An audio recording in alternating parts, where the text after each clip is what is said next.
Turn on YouTube captions for a better viewing experience. Glikkin is the new hunter that released with Season 5 of Star Wars Hunters. Along with the Cubaz criminal joining the action, a new map called Coruscant Underworld lets us play on the deep levels of the city-wide planet known as Coruscant. What are my thoughts on the new content so far? Let's first talk about Glikkin and what he brings to the arena. The McGlikkin sandwich is by far one of the more unique hunters the game has received as of yet. Not only does he cosplay as Jake from the Subway Surfers animated series during his free time, but he has the power to turn invisible. Invisibility is always a fun gameplay element used in games such as Halo, Call of Duty, a third game I should add to the list, and more. Being used in an online multiplayer game is always tricky to balance out, however, but I believe the team did a decent job so far. With that being said, the best aspect about Glikkin, no doubt, is his invisibility. You can pop this ability as soon as the game starts and guarantee yourself a free kill most of the time. The speed boost that amplifies your movement around the map is amazing as well. Got me feeling like A-Train running around the map slicing up my opponents. Let's also not forget to mention just how long the duration of the ability is. 15 whole seconds of staying under the radar in plain sight. I can stay invisible long enough to pick and choose who I want to take out first. Kind of like the dude on The Bachelorette trying to decide what girl he should choose. Emphasis on staying invisible around hot chicks. Glikkin is best played going after their healers first. This hunter was low-key, made to kill those annoying scorers off the map who sit back and heal their tanks the entire game. Just sneak up on one from behind to get that first hit damage boost. Use your dash ability, maybe a couple more stabby stabs if need be. And that drop-dead gorgeous green alien chick is as good as dead. I would tailor your mods to get as much damage in as possible, because that invisibility first hit critical damage is where Glikkin shines. His tiny toothpick projectiles that he shoots hardly do any damage. I would definitely like to see those things buffed a tiny bit, or maybe a mod to improve them. I get that these melee hunters are supposed to focus on, melee, but if you're going to give us a projectile, at least make it worthwhile if we're going to stand around and fire it at someone. The damage trade-off is not justifiable in my eyes. Take advantage of your invisibility to sneak around the map. Get your damage in and get out before you're spotted. In about 5 more seconds, you can use that ability all over again. That's right, ladies and gentlemen. The cooldown of the invisibility is only 6 seconds.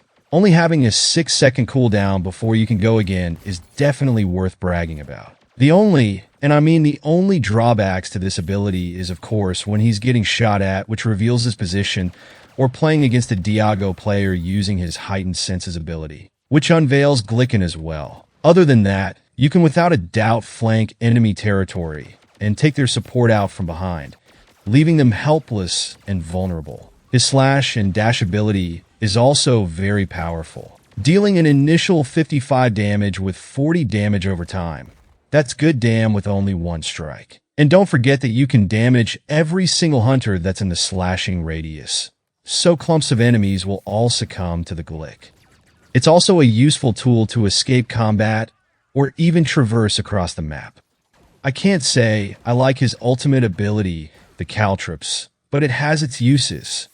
You mainly want to use the ability on tanks walking around, but more and more people aren't easily dying to the field because they know to just stand still and take no damage. If you have your teammates supporting you by shooting the enemies on the field, then I can see its practicality. Graz is definitely a hard counter to Glikkin, it feels like at times. If you're going blow for blow with Graz, you just don't have the health to finish out the kill. You have to keep using that invisibility potion to keep the damage lead on the tanks. A nerf to either the active duration of the invisibility or the cooldown, I'd say, is warranted. The amount of times you can use the invisibility in one life is absurd. My first impressions of the Glikkinator was that it's just another melee hunter that I wouldn't use too often, kind of like Graz or J3.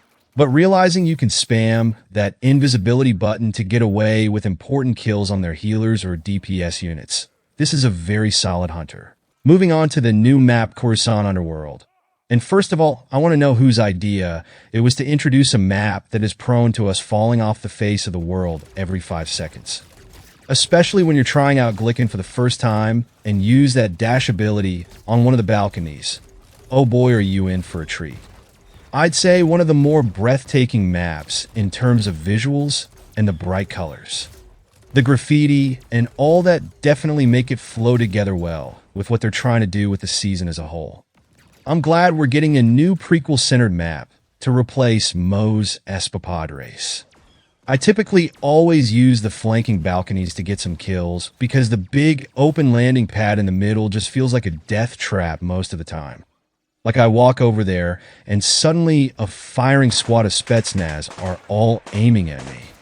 The bar area reference to Dexter from Attack of the Clones is a fun little nod to him with the hologram there. Dex's Diner will always be nostalgic to most fans who played the original LEGO Star Wars game, where that was the main hub for players. The big zip line in the middle of the map is always funny when you and someone else try to glide across and just end up bonking each other, making yourselves fall off. Kind of like when two people are pulling up to a drive-thru at the same time and just end up running into one another because they're eager to order that sweet mint flavored shamrock shake to put into their mouth hole. Alright, I'll admit, my mind was so focused on the shamrock that the idea of a car crash happening hadn't come into fruition into my head noggin yet. Hunters like Diago and Nox definitely performed the best on this map because of the long sight lines and vantage points. Especially when the butthole sprocket players like to prance around in the middle of the map, making themselves an easy target. Sprocket players try not to heal a box challenge impossible. I wouldn't go as far to say it's one of my favorite maps right now, but I don't dislike playing the map whenever it comes into rotation. Vespera Row is still my favorite, and you can never change that. Never. These past few maps introduced have been a good scale, and don't feel claustrophobic, which is nice, but something about the action-packed corner-to-corner maps always get me. Kind of like playing Shipment in Modern Warfare, or maybe a Nuketown in the Black Ops series. Maybe I'll make an updated map tier list video next. Let me know what you'd like to see. That's going to do it for today's video on the Hunters. Make sure to leave a like and subscribe if you're new.